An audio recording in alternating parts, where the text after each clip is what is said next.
Salam jumpa saudara, kembali kita berjumpa dalam Sapa Kalbar bersama saya Raida Todi.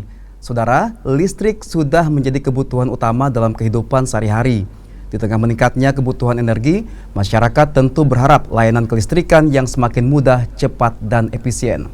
Lalu, bagaimana sebenarnya kemudahan layanan yang kini diberikan PLN kepada masyarakat? Dan apa saja tips sederhana namun efektif agar kita bisa lebih bijak dalam menggunakan energi listrik di rumah maupun tempat usaha. Untuk membahasnya telah hadir bersama kita Bapak Albert Saparia, Senior Manajer Niaga dan Manajemen Pelanggan PT PLN Unit Induk Distribusi Kalimantan Barat. Selamat pagi Pak Albert. Pagi Bang Ray dan pemirsa Kompas TV. Apa kabar Pak? Alhamdulillah luar biasa. Pak Albert, hari ini kita akan membahas kemudahan layanan dan tips efisiensi energi, khususnya listrik. Yeah. Namun sebelum kita ke tips, seperti apa sebenarnya kondisi kelistrikan di wilayah Kalimantan Barat sampai saat ini? Bang Ray dan pemirsa Kompas TV semuanya dimanapun berada, ya Alhamdulillah kondisi kelistrikan Kalbar tetap dalam kondisi yang memiliki kemampuan untuk memasok daya kepada para pelanggan semuanya di Kalimantan Barat. Termasuk juga untuk memenuhi sambungan listrik baru, kebutuhan rumah tangga, industri, dan bisnis lainnya. Gitu. Nah kalau cakupan kita sudah sejauh mana, berapa persen di seluruh wilayah Kalimantan Barat ini sudah teraliri listrik saat ini? Memang kami masih punya PR di Kalimantan Barat ini khususnya, karena masih ada beberapa ratus desa yang belum berlistrik. Masih ada ratusan desa yang belum teraliri listrik ya. Jadi itu juga menjadi program kami yang kami juga sudah melanjutkan kembali dalam program ABT 2025 dan ini masih berprogres penyelesaian, yang mana di penghujung kuartal keempat tahun lalu kita punya rencana melistriki sebanyak 71 lokasi tersebar desa dan dusun di seluruh Kalimantan Barat gitu. Yang insya Allah kita akan rampungkan itu di pengakhir April ini gitu. 71 lokasi itu akhir April ini akan selesai semua? Insya Allah kita akan rampungkan gitu. Ini tersebar di daerah mana saja nih Pak? Ya terutama daerah perhuluan gitu ya, daerah Sanggau, kemudian Melawi, ya, kemudian juga ada daerah Landak gitu ya. Ya kemudian juga ada di daerah Kayong gitu. Ini tersebar di seluruh Kalimantan Barat. Ini apakah berdasarkan pengajuan seperti itu Pak? Kita tentunya dalam melistriki masyarakat ya, khususnya lokasi yang belum berlistrik, kita punya rencana tahunan gitu. Ada rencana tahunan. Ya, yang kalau kita buatkan dalam rentang beberapa tahun, ya kita namakan itu roadmap. Gitu. Ada roadmap dibuat. Roadmapnya yang mana juga kita akan evaluasi setiap tahun. Ya, tergantung nanti porsi anggaran yang tersedia, kita akan sesuaikan gitu. Tetap ini berproses semua Pak ya. Karena pasti banyak permintaan dari masyarakat pedalaman seperti bisa itu. Bisa saja itu dalam tahun berjalan ada akselerasi lebih cepat ya, atau bisa juga sesuai dengan rencana gitu. Pak, berkaitan dengan layanan seperti apa kondisinya, pemadaman apakah masih sering dilakukan? Karena untuk wilayah Kota Pontianak dan sekitarnya bisa kita lihat sendiri pemadaman sangat jarang sekali dilakukan seperti itu Pak. Ya, Bang Ray dan pemirsa Kompas TV, kita memiliki kemampuan pasok kepada para pelanggan itu di angka hampir 700 megawatt gitu. Dan sumber-sumber kelistrikan kita itu dibangkitkan dari beberapa jenis pembangkit, dan kita juga masih mengambil listrik dari tetangga yaitu Sarawak gitu. Yang sifatnya itu fleksibel, bila mana dibutuhkan kita akan tambah gitu.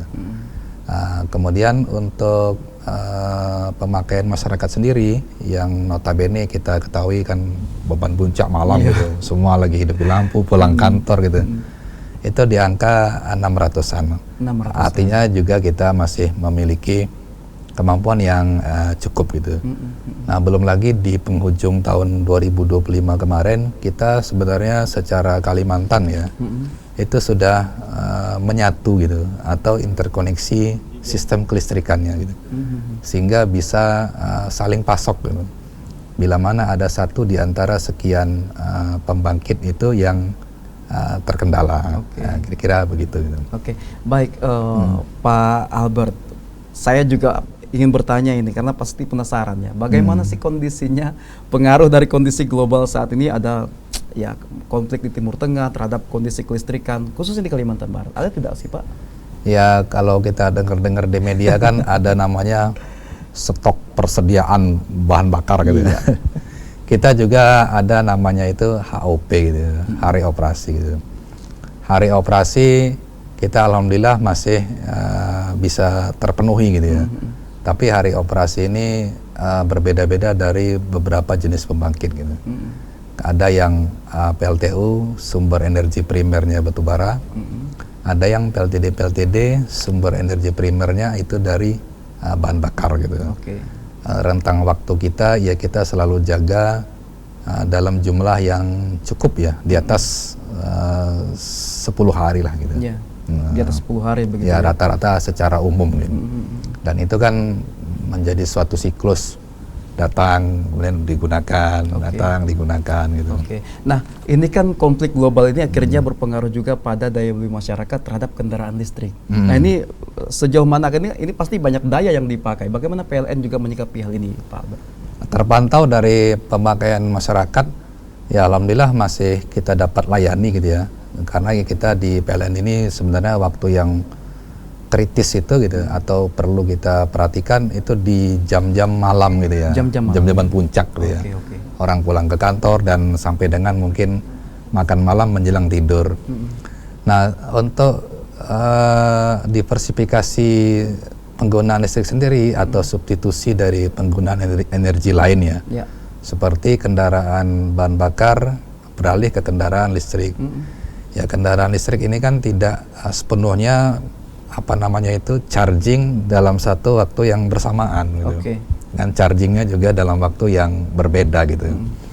Nah, boleh jadi satu kendaraan itu 1 minggu sekali recharge gitu. Atau mungkin kalau dia aktif berjalan tiap hari gitu.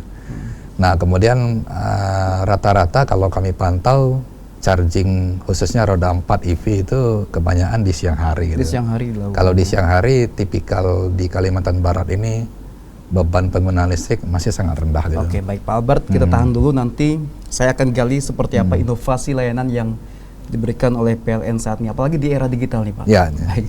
Sapa Kalbar masih akan kembali usai jeda berikut, tetaplah bersama kami.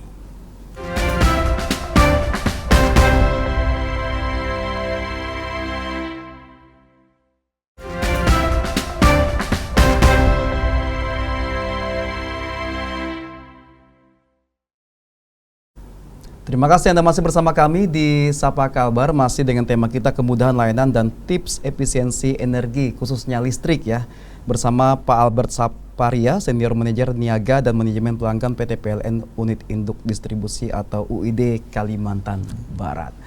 Tadi kita terputus di kendaraan listrik. Ini EV, ya. Ini apakah jadi program juga dari PLN sendiri? Mungkin ada subsidi yang diberikan kepada masyarakat yang membeli kendaraan listrik, baik sepeda listrik, motor listrik maupun mobil. Seperti apa nih Pak? Secara umum ada perannya pemerintah ya, dalam artian untuk mengembangkan ekosistem kendaraan listrik ya. Itu kan didasari dari Perpres tahun 2020 atau 2019 tentang percepatan kendaraan bermotor listrik berbasis baterai, KBLBB. Nah, kita ketahui bahwa pemerintah beberapa waktu kemarin kan ada mengeluarkan kebijakan insentif pajak-pajak gitu ya. Dari sisi pemilikan kendaraan bermotor listrik ya, termasuk juga tahunannya gitu ya, registrasi penggunaan. Nah, itu perannya di pemerintah ya. Nah kemudian di PT PLN Persero sendiri dalam rangka juga untuk turut mengembangkan ekosistem kendaraan listrik berbasis baterai ini, kita menyediakan satu layanan yaitu home charging service gitu. Home charging service. Nah, itu adalah suatu layanan sambungan listrik khusus bagi yang memiliki kendaraan listrik roda 4 baterai gitu ya. Kendaraan listrik roda 4 EV gitu. Itu akan kita berikan diskon penyambungan barunya, biaya penyambungan sebesar 50% dengan daya itu di 7.700 sesuai dengan outputnya charger kendaraan ya. Kemudian yang kedua, selain dari penyambungan listriknya, PLN juga memberikan insentif diskon tarif penggunaan gitu, penggunaan charging itu di periode malam hari sampai pagi harinya. Jadi jam 22 sampai pagi itu mendapatkan benefit diskon tarif gitu ya, ada diskon nanti penggunaan dari home charging itu. Jadi beberapa manfaat itu yang diberikan oleh PLN dalam bentuk layanan home charging service. Tapi itu yang untuk mobil ya, untuk mobil. Yang lainnya Pak? Kalau untuk kendaraan roda 2 memang belum ya? Tersedia gitu. Namun artinya juga kita memberikan layanan lainnya gitu ya, yang sifatnya tematik gitu ya. Yaitu layanan promo penambahan daya dengan diskon biaya penyambungannya sebesar 50%. Oh, masih ada juga ya? Kan umumnya kita mau charging kendaraan roda 2 itu kan menggunakan alat chargingnya gitu ya. Alat chargingnya itu memiliki konsumsi kebutuhan daya yang cukup besar gitu ya. Di angka mungkin 1.000 sampai 2.200 gitu. Kalau daya listriknya penggunanya lagi tinggi, pas dia charging juga kan dikhawatirkan akan tidak cukup gitu.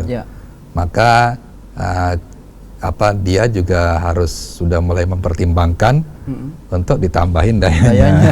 Naikkan daya ya. Nah, nambah daya itu dalam beberapa program secara tematik gitu ya. Ada yang programnya Hari Raya Idul Fitri gitu, Hari Raya Natal, Hari Listrik PLN, dan bahkan untuk periode yang kondisi saat ini ada kebijakan kerja gitu ya, work from anywhere, work from home dengan situasi global saat ini. Kita lagi sedang gitu meluncurkan program Power Up Rail gitu, sama diskon biaya penyambungan pelanggan rumah tangga gitu. Sebesar 50%. Nah, ini kita launching beberapa waktu yang lalu, 15 April. Nanti berakhir di bulan ini 28 April. Nah, berkaitan dengan WFH, saya singgung juga karena tadi Pak Albert juga menyinggung tentang WFH. Ini sejauh mana sih Pak perkiraan dari PLN sendiri akan menghemat energi? Kalau kami melihat itu nanti dari sisi produktivitasnya gitu ya. Produktivitas ya. Jadi kan itu sebenarnya kalau sudut pandang kami itu kan substitusi gitu ya, atau konversi dari kegiatan di kantor tapi berpindah ke rumah. Nah, perihal aktivitasnya itu sebenarnya sama gitu. Nah, bila mana dia tenaga administrasi di kantor menggunakan laptop segala macam, mungkin juga ruangannya ada pendingin udara, AC dan kipas. Sebaliknya juga itu akan disubstitusi ke rumah gitu. Dipindah ke rumah gitu. Cuman memang tempatnya saja yang berbeda. Nah, itu akan kami juga pantau ya, karena baru berlaku dalam beberapa waktu saya kira ya. Nah, ini juga kami kan di akhir April ini, akhir bulan umumnya itu periodenya pencatatan energi listrik atau baca meter lah, yang akan kami hitung dalam pemakaian 1 bulan, sehingga terbitlah rekening baru yang khusus pasca bayar ya. Itu nanti akan kita pantau apakah ada kenaikan dari segmentasi rumah tangga dan sebaliknya kantor pemerintahan itu berkurang, atau seperti apa nanti kami evaluasi dulu gitu. Baik. Nah, tadi berkaitan dengan inovasi layanan. Apa sih Pak yang ditawarkan PLN di 2026 ini agar semakin mempermudah kepada masyarakat? Kalau inovasi PLN yang paling utama gitu adalah meluncurkan aplikasi layanan secara terpusat sebenarnya, atau satu tempat. Yaitu aplikasi PLN Mobile gitu. Yang memang kita sangat concern di situ, ya, artinya semua kebutuhan layanan yang diperlukan oleh pelanggan itu dapat diakses gitu di aplikasi tersebut. Dan sekarang tidak hanya penyambungan baru perubahan daya, tapi juga bisa melakukan payment gitu, pembayaran tagihan listrik pelanggan pasca bayar, pembelian token, dan bahkan lain-lainnya. Untuk charging yang tadi Bang Ray sebutkan, itu harus melalui media itu. Termasuk juga misalkan pengajuan tadi home charging bisa di situ. Bisa di situ ya. Artinya semua kita concernkan dengan eranya digitalisasi ini, semua pelanggan sudah memang interaksinya di situ. Ya, semua. Yang itu akan termonitor di kita gitu. Kalau tren pemakaian sejauh ini seperti apa sih Pak untuk aplikasi ini sendiri, dan juga ini sangat membantu masyarakat sebenarnya? Ya. Jadi kalau dari sisi utilisasi gitu, yang paling sering digunakan masyarakat itu adalah pengaduan. Tapi dari sisi lainnya juga tetap ada gitu ya, dan semakin meningkat. Apa itu pengajuan penyambungan baru, kemudian juga payment gitu ya, pelanggan pasca bayar dan transaksi pembelian token itu alhamdulillah semakin meningkat transaksinya, pun termasuk pelanggan yang terregistrasi. Oke, baik, nanti saya akan gali seperti apa target sebenarnya dari penggunaan PLN Mobile dan sejauh mana juga masyarakat mengetahui tentang aplikasi ini sendiri. Nanti kita lanjutkan Pak Albert. Sapa Kalbar masih akan kembali usai jeda, tetaplah bersama kami.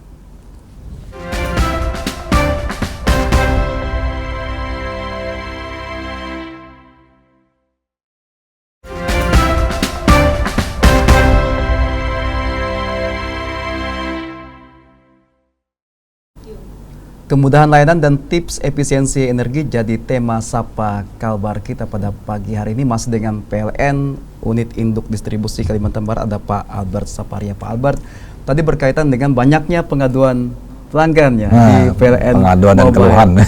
Nah, ini sejauh mana respon cepat dari PLN dalam menanggapi banyak keluhan dari masyarakat nih? Jadi di aplikasi tadi kita tidak hanya berkaitan dengan akses layanan penyediaan listrik atau sambungan baru peruntukan bagi pelanggan, tapi yang tak kalah pentingnya itu adalah after sales istilahnya ya.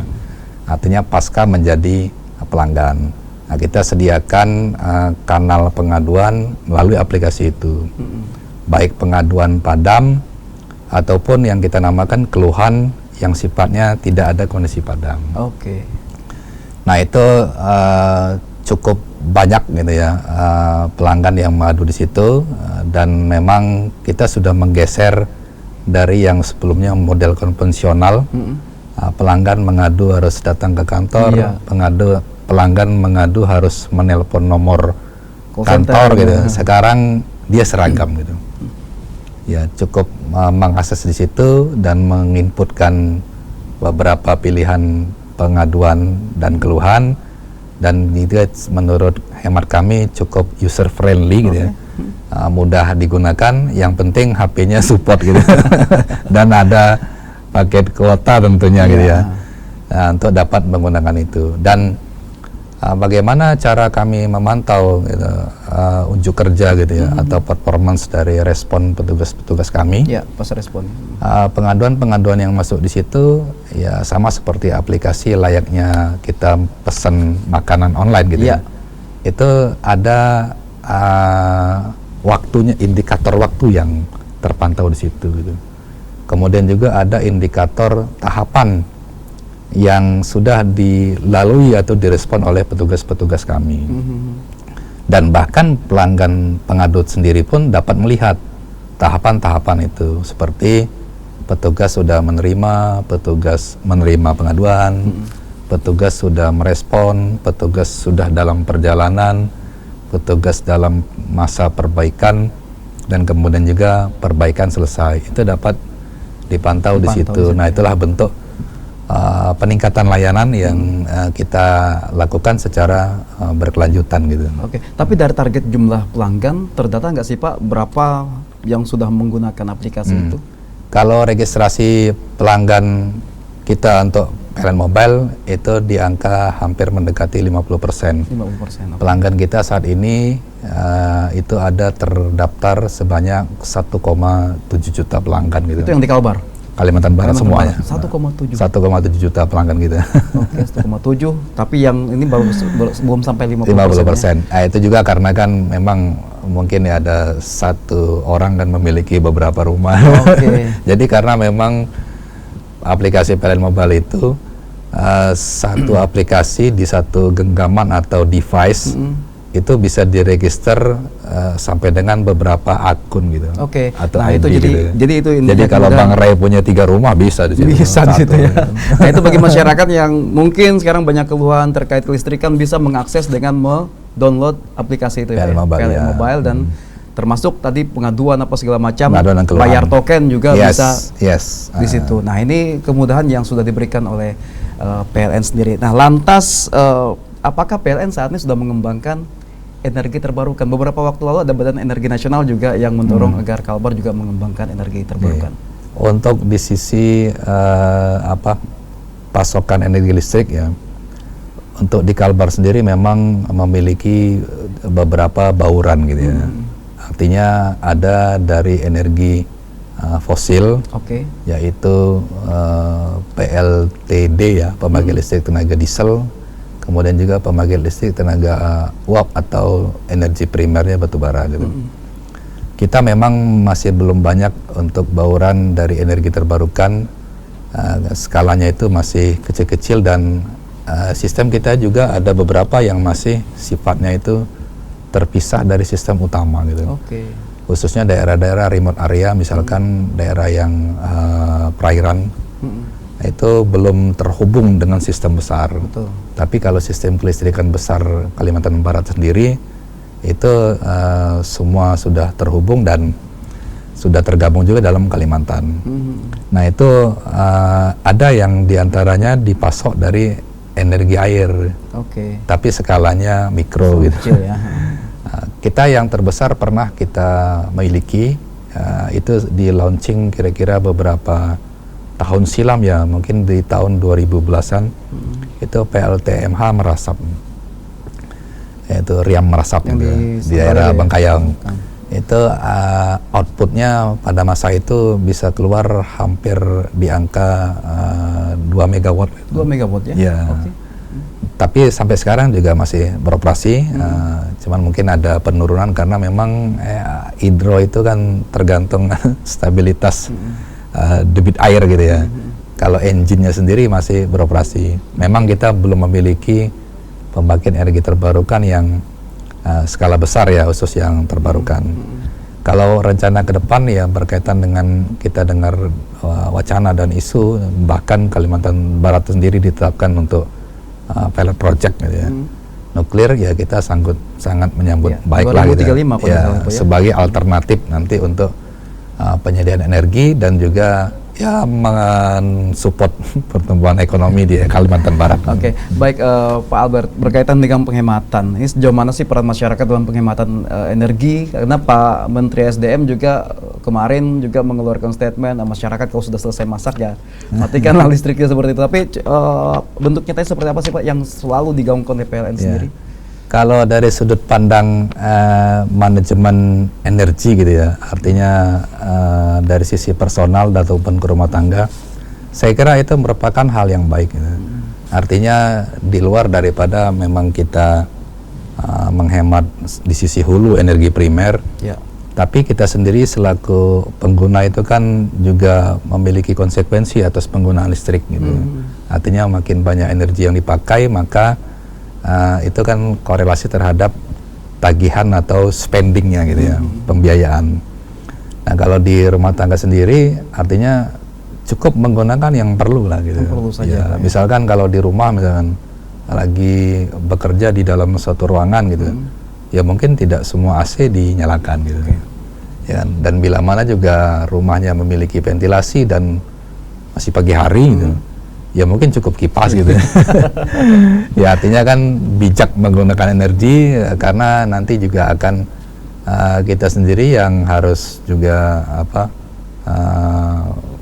tadi gitu ya, konsekuensinya gitu. Baik, Pak Albert, Pribadi kita gitu. sudah di akhir perbincangan kita pagi hari. Ada pesan yang ingin disampaikan ke masyarakat berkaitan dengan kondisi kelistrikan dan layanan yang diberikan oleh PLN saat ini? Silakan Ya. Pak. Baik secara korporat tentunya PT PLN Persero ya dan juga sampai ke unit memang kami memiliki tugas gitu, khususnya di Kalimantan Barat ini masih banyak saudara-saudara kita yang belum berlistrik gitu. Itu akan kami penuhi dalam jangka waktu beberapa waktu ya sesuai dengan roadmap yang ada. Kemudian juga untuk sebagai kelanjutan ya terhadap layanan-layanan yang diberikan, produk-produk layanan, kami juga berupaya untuk selalu meningkatkan layanan kepada pelanggan ya, baik secara respon time gitu, kemudian juga termasuk secara penanganannya gitu, sehingga di semua tataran lini gitu ya, layanan PLN baik dari frontliner gitu sampai dengan administrasi di kantor dan teman-teman juga di hulu atau di sisi pembangkitan itu memiliki semangat dan jiwa yang sama, melayani pelanggan dengan sepenuh hati gitu. Baik, terima kasih Pak Albert Saparia, Senior Manajer Niaga dan Manajemen Pelanggan PT PLN UID Kalimantan Barat, atas informasi yang sudah disampaikan. Ini pasti sangat bermanfaat, ada beberapa tadi yang disampaikan termasuk aplikasi yang juga mudah-mudahan bisa semakin dimanfaatkan oleh masyarakat untuk kemudahan dalam pelayanan Pak ya. Baik, dan saudara, demikian Sapa Kalbar edisi kali ini. Semoga saja informasi yang disampaikan bermanfaat. Mewakili seluruh kru yang bertugas, saya Ray Datodi pamit undur diri. Tetap saksikan program menarik lainnya di Kompas TV, independen, terpercaya. Sampai jumpa.